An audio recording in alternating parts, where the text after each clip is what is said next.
तो गाइस अब हम जा रहे हैं पतिदेव को पानी ढालने। ये हमको, अरे हटो, ये हमको बहुत देर से बहुत पानी ढाला। देखो मेरा हालत क्या किया।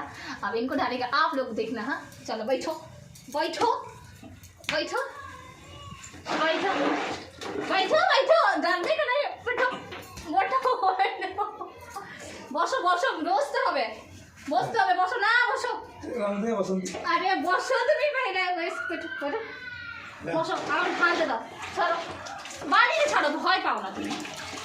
আরে না বেঠো বেঠো, বসবে কি না তুমি, বসছো না, এটা কিন্তু cheating cheating cheating cheating cheating cheating cheating.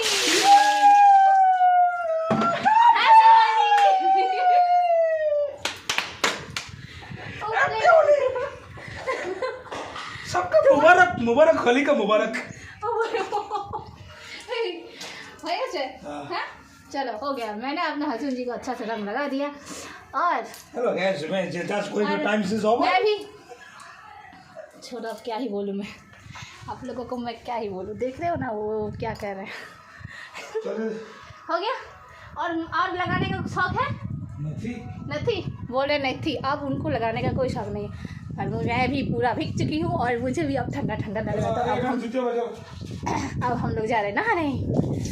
साफ़ सफाई करना पड़ेगा पहले। देखो कितना गंदा हो गया सब तरफ, रंग ही रंग है, रंग दिखाई दे रहा है आप लोगों को। तो बाय।